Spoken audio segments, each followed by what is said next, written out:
Rieccoci, primo siete pari, appuntamento mercoledì ed è lunedì, gruppo TV7, siamo in diretta sulla pagina Facebook. Allora, rapidamente vado da Elisabetta Corazza, se ha novità dal web. Elisabetta. Allora, vabbè, intanto ti dico che la situazione del sondaggio non è cambiata, sempre l'85% è favorevole all'annullamento della stagione calcistica su un totale di 582 voti.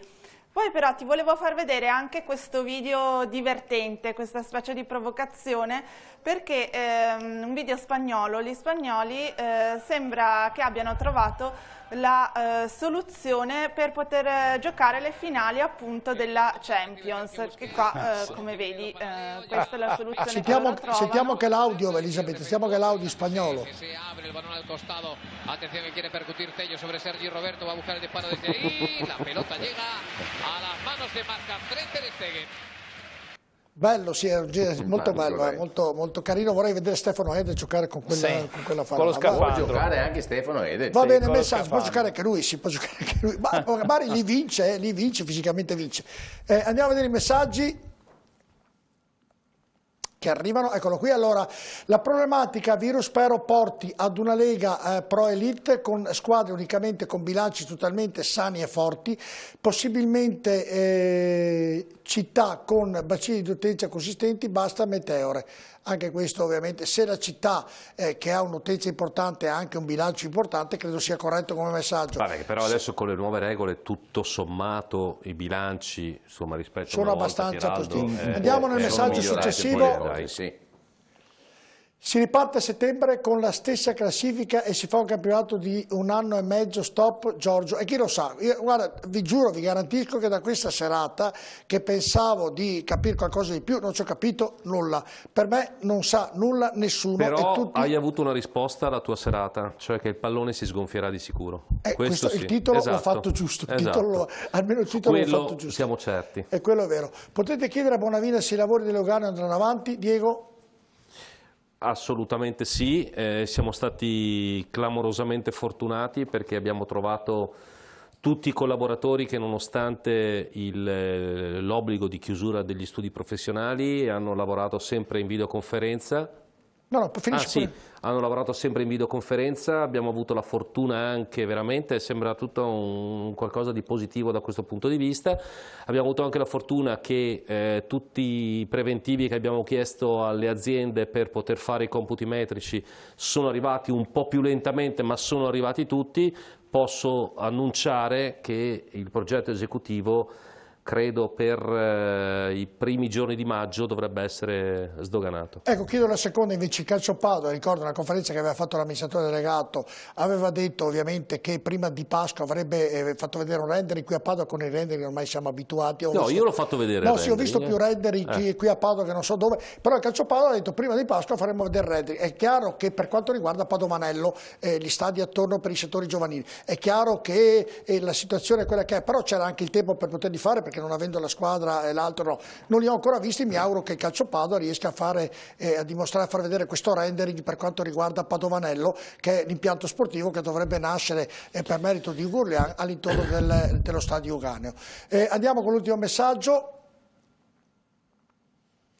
Non dimenticate il problema Coppe Europee, come lo gestiamo, anche questo è un problema, Stefano, da gestire, e come lo gestiranno, chi lo sa, non lo sappiamo. Stefano. Le indicazioni comunque qui sono abbastanza chiare, c'è la priorità ai campionati che devono necessariamente finire e poi le Coppe Europee, quindi è evidente che sempre per il discorso economico devono essere, cioè se si fa il campionato si fanno anche le Coppe Europee e viceversa. Sì, ma senti una cosa, Diego, allora qui è tutta una contraddizione, sì, no? Perché non so se ci sono ancora messaggi o i campionati, bisogna finire a fare le coppe per salvaguardare tutti gli interessi dell'azienda calcio nazionale e mondiale, europea e mondiale, e poi la FIFA dice al 30 di giugno i contratti non sono più validi. Poche idee ma confuse. Capisci che è una cosa che non sta dicendo in terra. Ma poi io mi domando, si riprende a giocare a porte chiuse anche lì? Ho fatto quella grafica che avete visto. Ma se i contratti scadono il 30 di giugno è impossibile continuare, capisci? Non c'è tempo. O mettono chiarezza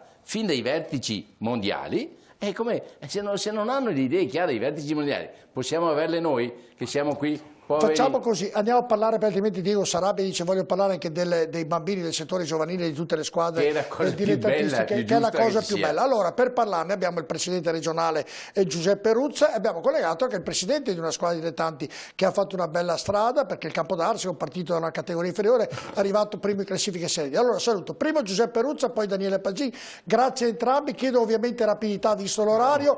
Allora Ruzza, i campionati a livello dilettantistico non riprenderanno mai più? Per quest'anno ovviamente. Beh, anche se avessi avuto qualche dubbio, dopo aver sentito tutto questo, credo che anche l'unico dubbio mi sia passato, no, a parte gli scherzi. Tanto saluto saluto te, saluto i tuoi ospiti, tutti e tre, Diego, Stefano e anche il presidente Pieraldo Carbonari. Il presidente Pagin l'ho salutato prima. Io credo che tutti noi vorremmo ricominciare in qualche modo. La razionalità dimostrata anche stasera e il fatto che la scienza per il momento ci precluda questo ci fa pensare che soprattutto per i dilettanti non sia possibile ripartire. Abbiamo visto che addirittura la Serie B, per non parlare della Serie C, sono in difficoltà con tutti i vincoli sanitari che hanno imposto oggi il presidente Gravina col suo staff medico, giustamente, e quindi credo che per i dilettanti sia primo una somma insopportabile da sostenere, secondo sia impossibile perché lo staff medico dei dilettanti non è certamente quello di una società professionistica. Io aggiungo anche un'altra cosa poi. Gravina ha detto che bisogna sanificare e operare la disinfezione di tutti gli impianti sportivi. Noi abbiamo un assessore, Diego Bonavina. Voglio vedere, Diego, come te la passerai a operare in tutti i tuoi impianti la disinfezione e la sanificazione a regola d'arte. Credo che quindi tutti questi fattori, poi noi ci basiamo su fatti reali, anche se dobbiamo stare ovviamente con i nervi saldi. Fatto reale principale sono 21.500 morti ad oggi, ma di cosa parliamo? È vero, no, ma in effetti Giuseppe Ruzza abbiamo parlato sempre, questa sera avevo deciso di fare questa trasmissione un attimino anche per capire questo mondo come sta funzionando.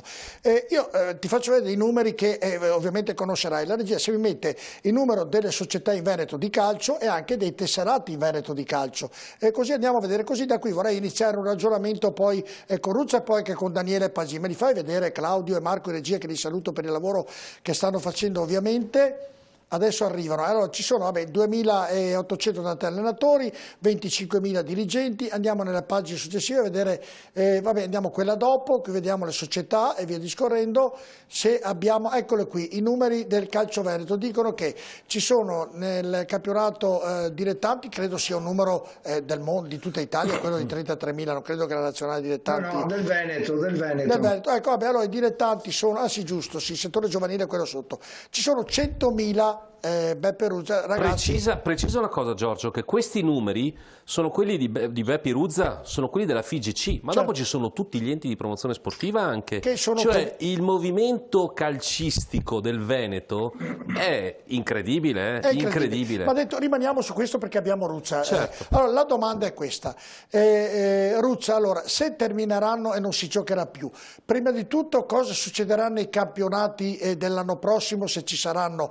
ovviamente delle scelte per quanto riguarda le varie classifiche, o la soluzione che mi sembra più probabile, Beppe Ruzza, che avendo società dilettantistiche finanziate da imprenditori che potrebbero aver avuto le proprie aziende in difficoltà per via di quello che sta succedendo, non mettono più i 1.000, i 2.000, i 5.000, i 10.000 euro nelle squadre di dilettanti che circolano nel Veneto. Questo vorrebbe dire che tutti i vari campionati potrebbero essere, faccio un esempio, l'eccellenza da 2 gironi a 1, la promozione da 4 a 2, cioè una riduzione stratosferica di tutte le società.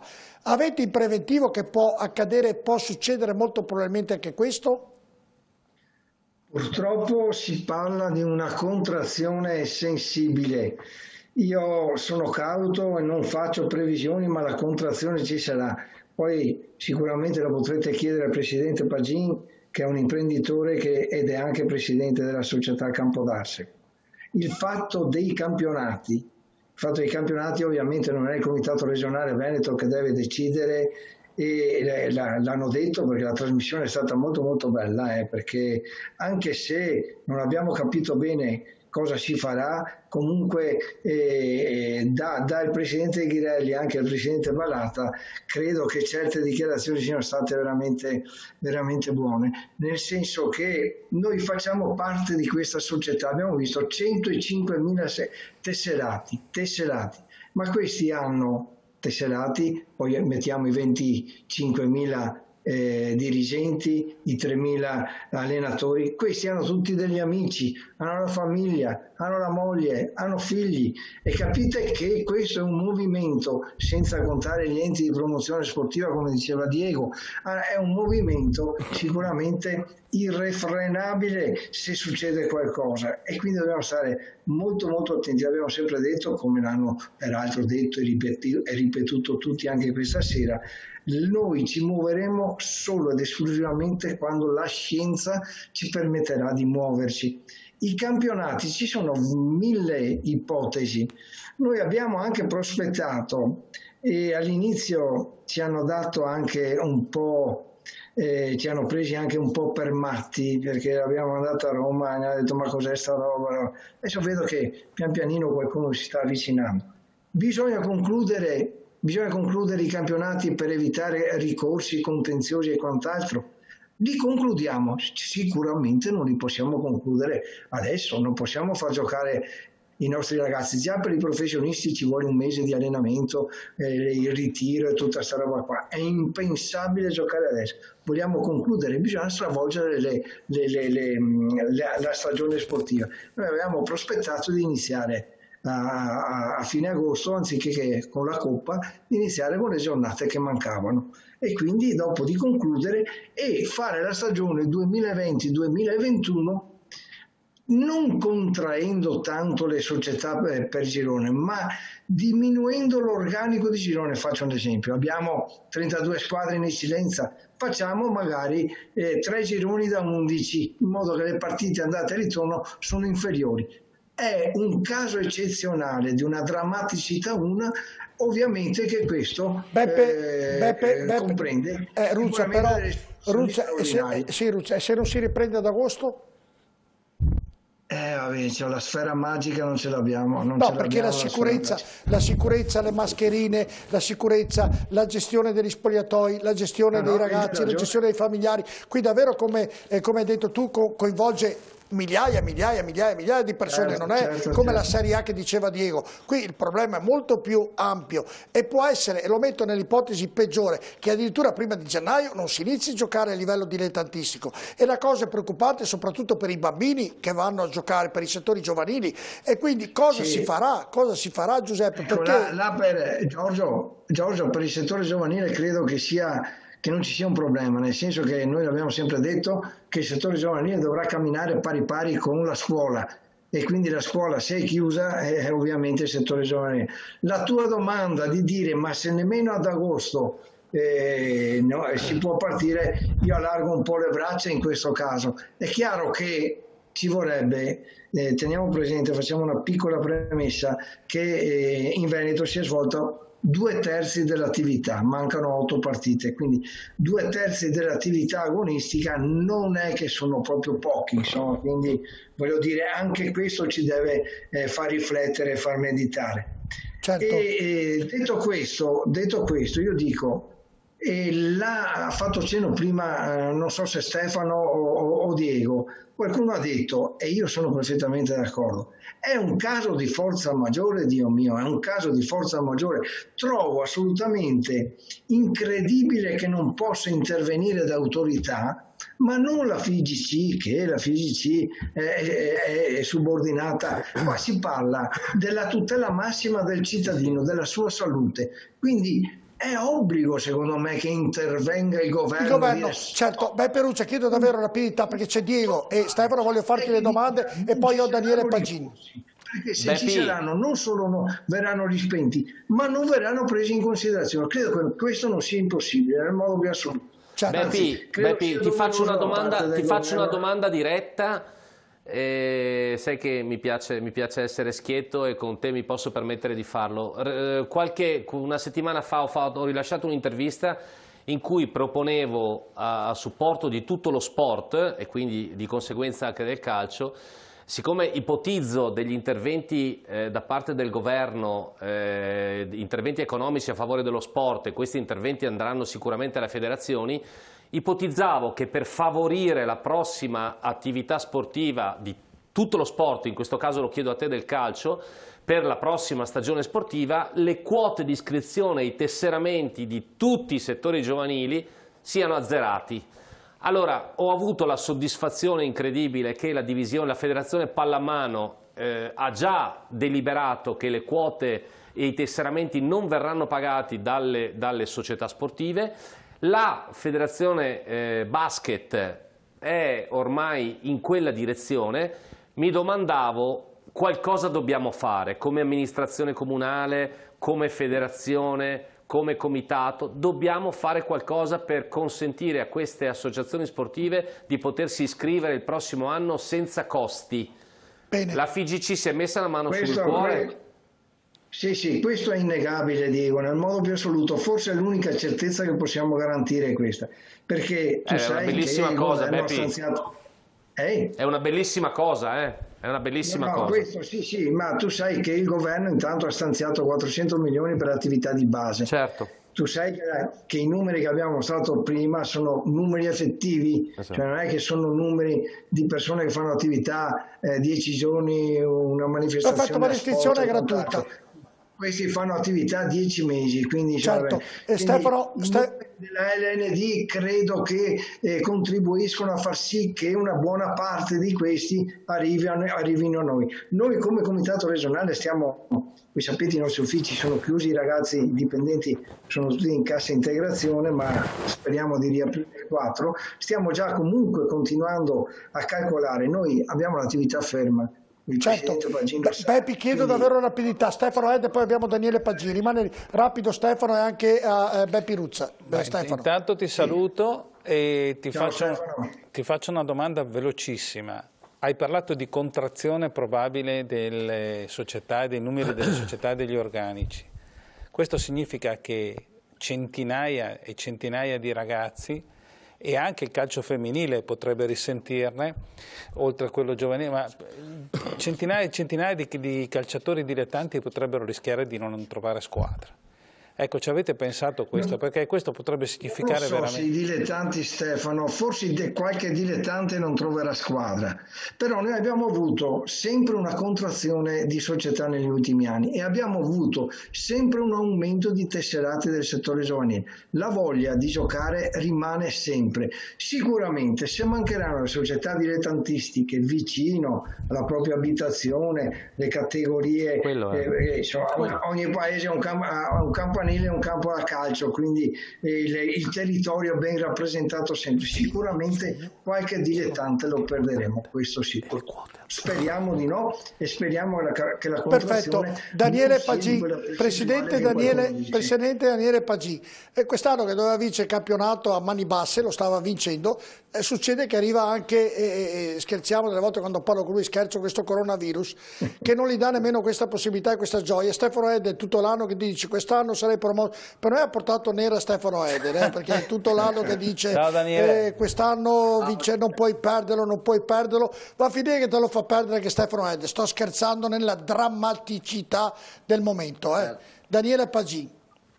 No, sicuramente è un vero peccato per come stava andando, però insomma quello che sta succedendo è qualcosa di eccezionale, per cui oscura tutto.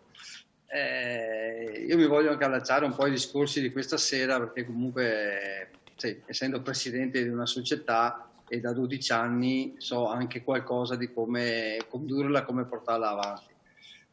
Io chiaramente mi adeguo a qualsiasi situazione, qualsiasi decisione, però insomma la vedo un po' difficile finire un campionato in agosto, settembre e iniziare un altro campionato senza avere modo di fare un budget, di fare, insomma, va bene, ci vuole del tempo per Daniele, fare una squadra. Daniele, allora domani ti dicono, stia attento Presidente, lo dicono a te e a tutti i Presidenti della Serie D.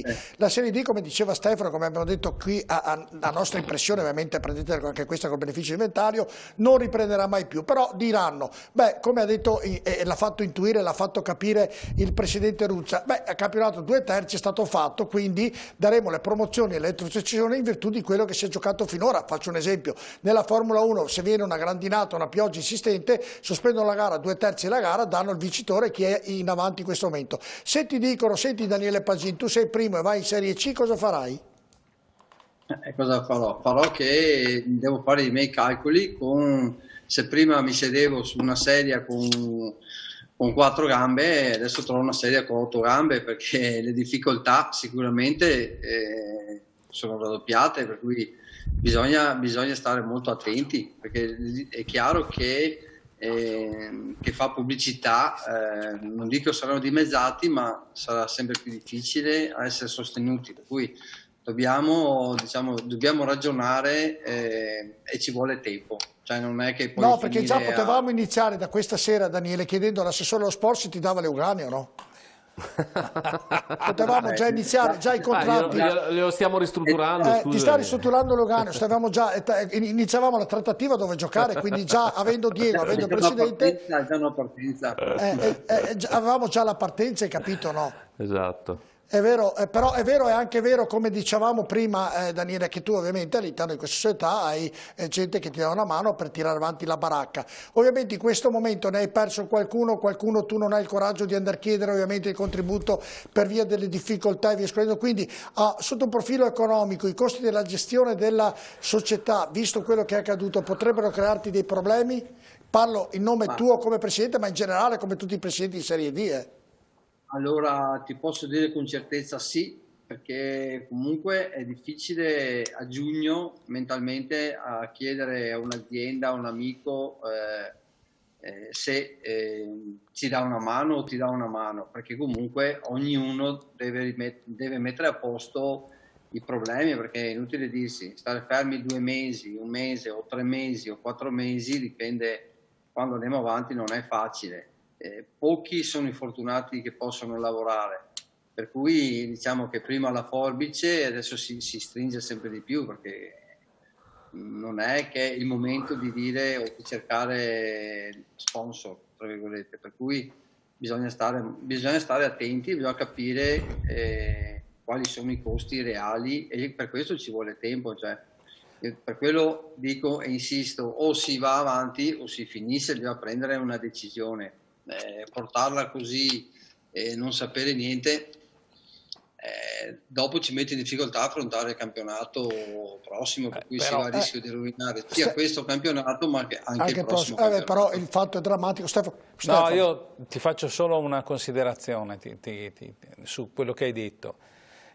Non ci sei solo tu in testa alla classifica, ci sono società come Palermo, come Mantova, come il Foggia, che è a un punto dalla prima posizione nel suo girone.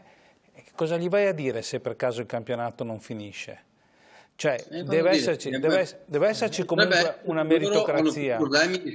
Potrebbe essere che loro hanno più problemi di qualcun altro. Esatto, allora io dico ci deve essere una meritocrazia comunque che, sancita dal terreno di gioco, poi trova attuazione anche nel futuro.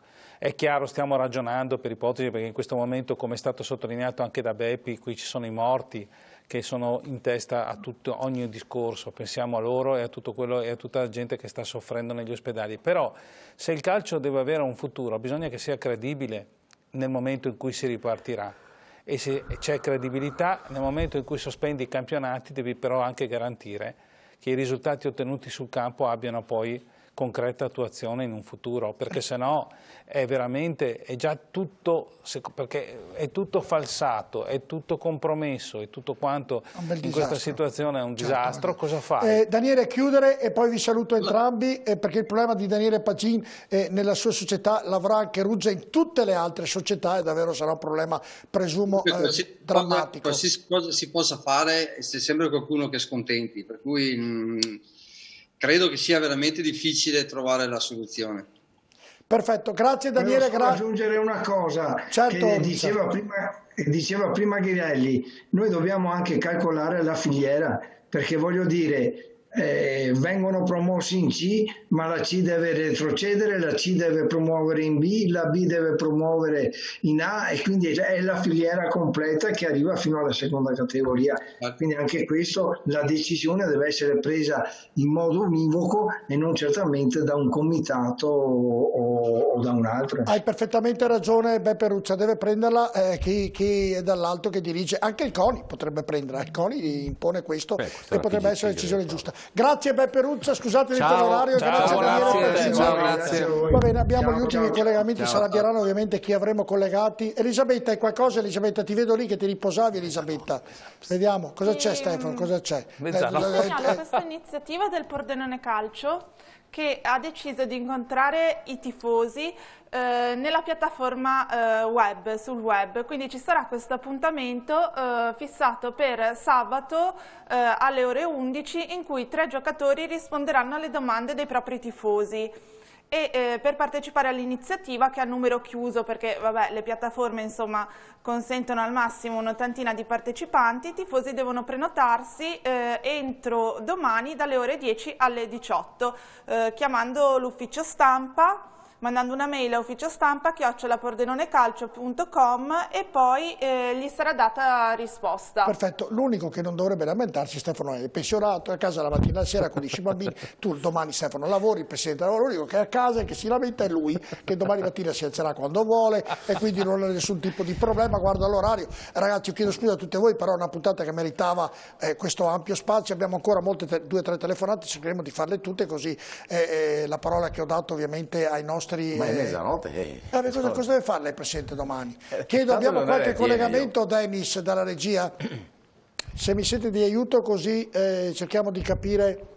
Io davvero dico, da questa serata ho sentito cose molto interessanti, ecco. Mi sono fatto un'idea più precisa, però credo che davvero certi campionati davvero difficili, anche perché mi chiedo come può prendere in sicurezza i dilettanti con la mascherina all'allenamento, poi uno quando fa gol istintivamente va a abbracciare l'avversario, questo poi ritorna a casa, c'è i genitori, c'è i bambini.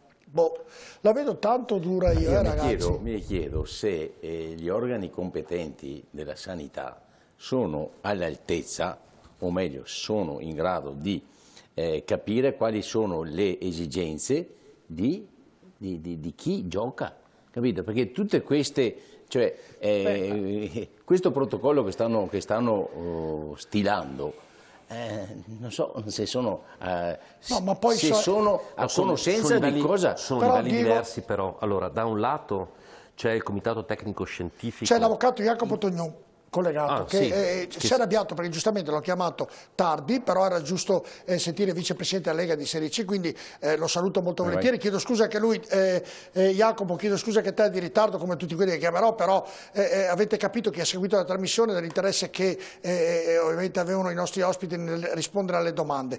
Jacopo, dico nel frattempo, se finché vedo Jacopo puoi rispondere a Pieraldo, stavi dicendo? Sì, no, che un conto è il comitato tecnico scientifico, un conto è invece la Federazione dei Medici Sportivi che sta stilando un protocollo che ha girato alla FIGC, perché quelle dovrebbero essere linee guida, fermo restando che dopo dobbiamo aspettare il governo che ci dica ok, possiamo partire da questo punto di vista. Cioè i medici sportivi, il professor Zeppilli che presiede questi medici sportivi, sostanzialmente dice: per essere in sicurezza noi dobbiamo avere l'albergo chiuso, sanificazione completa, tamponi ogni 72 ore, l'abbiamo fatto vedere prima, coso sierologico, ecco, quello è quello che dicono i medici sportivi. Dopodiché, se l'Organizzazione Mondiale della Sanità e il Comitato Tecnico Scientifico dicono che non ci sono ancora i presupposti per poter riaprire, sì, allora vuol dire che la riunione di oggi hanno detto tutto e nulla. Ma Giorgio, come la nostra trasmissione di stasera, una bella trasmissione in amicizia per parlare di cose che... No, di quello che non hanno deciso nulla. Sì, no, noi Diego, scusami, questa sera abbiamo dato un segnale importante ai telespettatori, che dopo aver parlato con i massimi esperti, i massimi addetti nel mondo del calcio, ci hanno fatto capire che non è successo ancora nulla. E quindi noi questa sera da questa trasmissione esce la notizia: ragazzi, non è successo nulla, non sanno niente nessuno. Giorgio, questo lo puoi è dire. Quello che ho detto, intanto saluto Jacopo che vedo collegato. Ciao Jacopo. Ma Ciao, Diego. è quello che ho detto prima al presidente Ghirelli, che conveniva con me. È l'unica federazione, questa, della Federazione Italiana Gioco Calcio, che non può assumere una decisione. Deve aspettare il governo che assume una decisione se far giocare o non far giocare, per tutti i risvolti di carattere economico che altrimenti una Lega dovrebbe prendere. Quindi da questa trasmissione che però purtroppo il governo dipende dal comitato tecnico scientifico, che anche questo sta barcollando nel buio, perché non sanno neanche loro. Lo so, ma possiamo non è dire una colpa. che da questa trasmissione è uscito, avendo sentito persone importanti al mondo del calcio, il calcio, gli addetti ai lavori parlano, però non si è concluso nulla, e diamo per certo questo. Quindi la notizia la diamo da questa trasmissione. Come la diamo? Ma io non faccio una colpa. Dai una notizia molto importante, oltre e non da a sottovalutare. metà aprile non si sa nulla. E quindi alla fine noi abbiamo parlato con i presidenti della Lega DB, con quelli di A, abbiamo parlato con i direttori, abbiamo capito nulla. Abbiamo capito che è tutto campotto per aria, bisogna attendere il virologo, perché i virologi, gli scienziati hanno detto che la cosa più importante è la distanza sociale, e un giocatore non può giocare a 1,80 m uno dall'altro, contatto fisico, e quindi Jacopo Tognone, non so se ci hai seguito, ovviamente ti chiedo ancora scusa Jacopo dell'orario, mi rifarò con te, ti chiedo davvero scusa, grazie comunque di essere rimasto ad attendere. Vabbè, allora, tanto domani mattina dorme. No, Jacopo dorme, quindi non lo so. Sono andato a letto e sono in pigiama, infatti. No, ma allora Jacopo, non so se hai visto tutta la trasmissione, hai delle considerazioni in merito? Ma guarda, ci sono stati molti interventi interessanti, chiaramente, quindi si è detto un po' tutto quello che si poteva dire. Gran parte delle riflessioni le condivido, certamente oggi la federazione non può pensare di, come diceva giustamente Diego, di interrompere i tornei. Certo, per ogni torneo ci sono delle criticità differenti, ma voler essere un pizzico più, così come dire, provocatori, l'unico torneo che deve per forza finire è il torneo di Serie A, ovviamente, per i valori in palio, per la grande rata di diritti televisivi che deve essere incassato. Poi su tutto il resto si può discutere, secondo me, evidentemente con il problema principe da tutti voi sollevato, che è quello poi che fare nel caso di annullamento. Ecco, fermo lì Jacopo, perché abbiamo al telefono Lino Chilese, presidente dell'Arzignano, e chi meglio di lui può darci un contributo di quello che succederà ad Arzignano, visto che lui è stato promotore per fare questa categoria, di unire molti imprenditori del luogo di Arzignano e dintorni. E questi che sono tutti all'interno della società, e lo saluto Presidente, buonasera, avranno la possibilità economica, se le loro aziende non hanno subito dei traumi, di continuare a sostenere l'Arzignano, oppure mi può spiegare come sarà secondo lei la situazione lì ad Arzignano in virtù di continuare questa categoria importante che state facendo?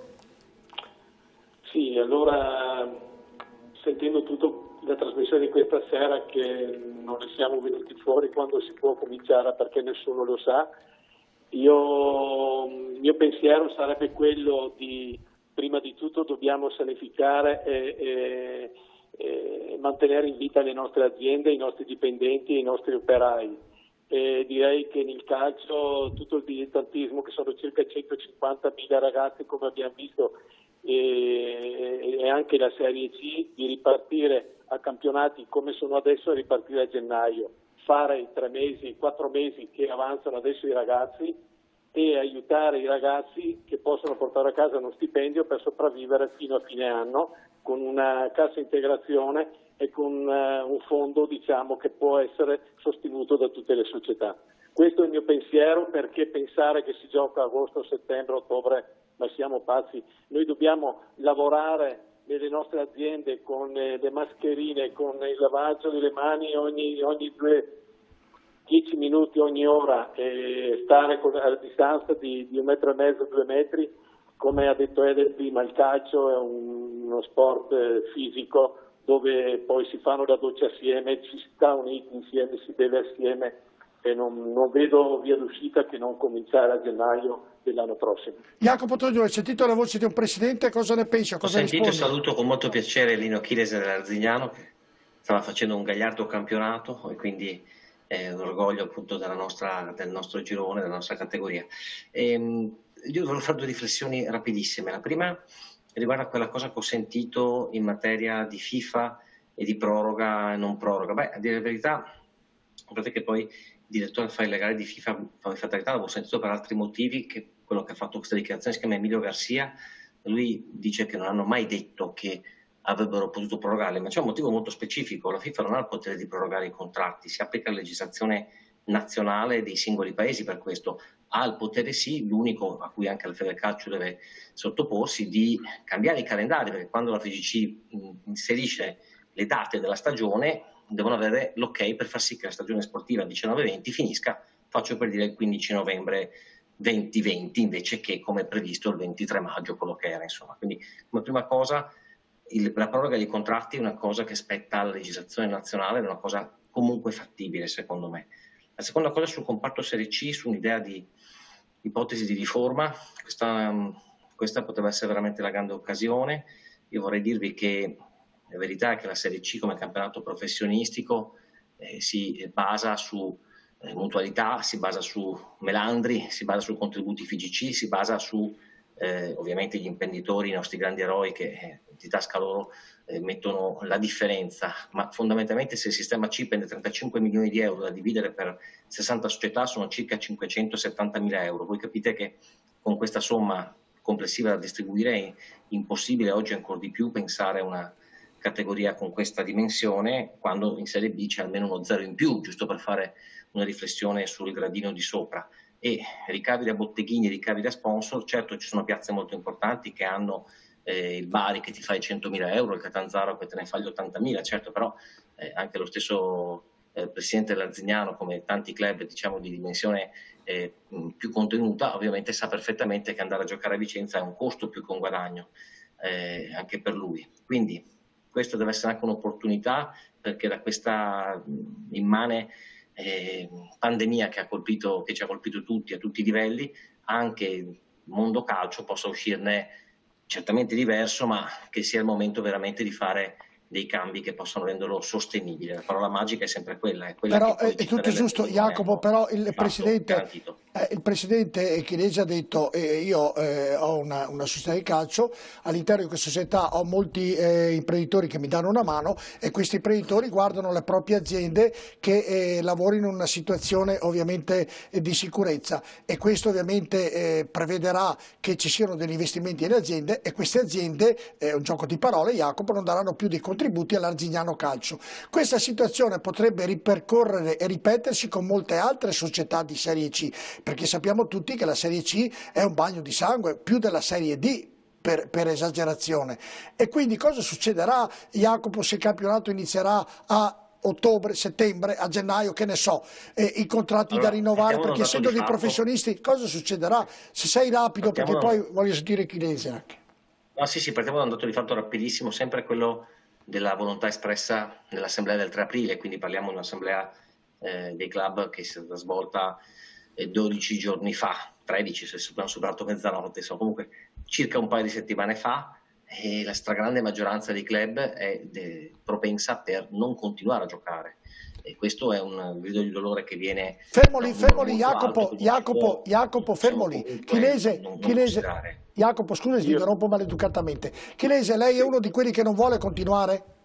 Allora, guardi, io sono collegato con un gruppo di tutti i presidenti della Serie C e penso che il 99% dei presidenti di Serie C che ho visto scrivere messaggi, che io non partecipo perché sono il più piccolo e non conto niente, però tutti quanti non vogliono giocare perché hanno paura. Tranne ovviamente chi è in testa alla classifica, presumo io. No, ti aggiungo un'altra cosa, Giorgio, molto importante, che è questa. Non c'è solo un discorso di impossibilità sopravvenuta, c'è un discorso anche di impossibilità oggettiva, perché proviamo un po' a pensare per il girone A, ad esempio, cioè noi abbiamo tutte le squadre toscane e piemontesi che dicono noi in Lombardia non veniamo a giocare.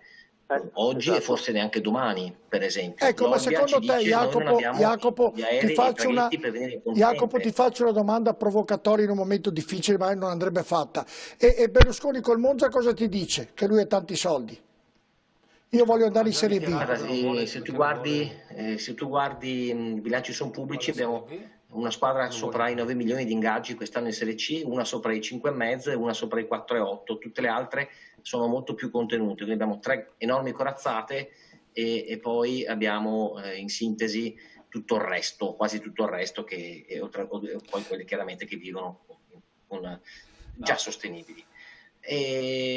Piano Galliani ha partecipato all'Assemblea Generale dei Club, non ha preso la parola quel giorno, appunto non ha comunque detto nulla di specifico, è intervenuto più volte in queste settimane però su varie testate per dare anche la sua impressione sul mondo calcio. È evidente che si è creata una legittima aspettativa da parte, anche molto umana, insomma, vorrei dire, no? Da parte delle 3 capoliste di pensare, poi in particolare quelle che hanno un vantaggio importante, che la stagione poteva andare in un certo modo, anche se a me sembra un po' prematuro fare riflessioni adesso di promozione e autogestione. Posso dirti, la cosa da fare è cercare di mettere la nave veramente, come diceva Stefano Ede, Jacopo, la nave sul porto della stabilità economica, ammortizzatori sociali speriamo, ma non sono le uniche misure che contiamo, che si sperano di ottenere.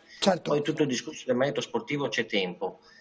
Certo è che la C, perché così come è divisa in 60 squadre, 17 milioni di tifosi, 16 regioni coinvolte, cioè la vera Lega dei Comuni, si è sempre detto, effettivamente così, ha delle tipicità e delle specificità, mi permetto di dire, che devono essere tenute in considerazione, che oggi fanno apparire difficili. Aspetta, Jacopo, c'è Chinese che sta entrando e poi Stefano. Chinese, cosa stava dicendo, Presidente?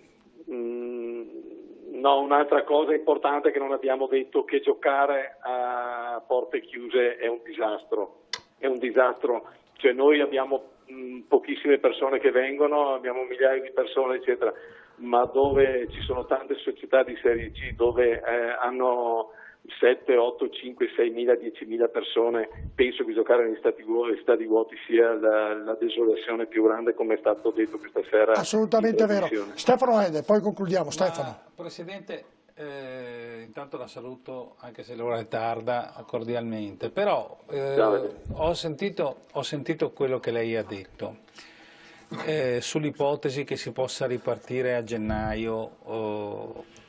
Vabbè, stiamo facendo valutazioni che chiaramente sono ancora campate in aria come altre. E sull'ipotesi della cassa integrazione, ma lei non crede, proprio perché gestisce delle aziende importanti e con lei altri imprenditori, non voglio essere populista, ma che sia un po' impopolare pensare di chiedere la cassa integrazione in Serie C per i calciatori, quando ci sono gli operai, alcuni delle sue stesse, immagino, aziende, che chiaramente fanno fatica a sbarcare il lunario e arrivare magari a 800.000 euro al mese, e quindi i calciatori di Serie C, per carità, non hanno contratti faraonici, sappiamo benissimo che molti guadagnano anche sotto i 50.000 euro, però la richiesta che è partita è quella di una cassa integrazione per chi guadagna sotto i 50.000 euro. Ecco, non le pare impopolare questo? Cioè, che possa creare una reazione sbagliata nell'opinione pubblica? Ha perfettamente ragione, difatti non ho finito il discorso prima, perché basterebbe mettere l'1% o il 2% delle scommesse sul calcio e la federazione salterebbe fuori i soldi per questa cassa integrazione per i giocatori. Quelli al di sotto di 5.000 euro. Scusami, posso dire una cosa, flash su questa cosa di Stefano? Sì, Jacopo, a concludere Jacopo. No, il mio flash era questo, ma sai che però non sono d'accordo onestamente, cioè io credo che Serie C, poi in particolare, insomma, Diego conosce bene anche quei calciatori, ci sono tantissimi ragazzi al minimo federale, ci sono tantissimi ragazzi che hanno stipendi normalissimi, appunto, quindi normalissimi significa quelli che possono avere gli stessi operai impiegati, quindi persone che hanno i 1.500, i 1.800, i 2.000, 50.000 euro lordi sono i circa i 25 netti, 2.000 euro al mese con cui devono pagare affitti, mutuo, magari hanno famiglia. Io non vedo un motivo per cui invece a lavoratori sportivi che sono lavoratori subordinati non possa essere estesa la cassa integrazione. E perché non è stato chiesto, scusami, perché non è stato chiesto allora anche dalle altre federazioni? Parlo di basket, volley, rugby. Perché nessuno di loro che può chiedere la pallacanestro come lavoro sportivo subordinato e quindi quello potrebbe farlo, e comunque Petrucci, a quanto mi risulta, non dispiacerebbe la possibilità di entrare in cassa integrazione neanche per la FIP sotto i 50.000 euro. Le altre federazioni non sono in regime di lavoro subordinato, quindi non possono accedere alla cassa integrazione, certo. salvo il golf e il ciclismo, che però ha solo una squadra professionistica, 10 atleti.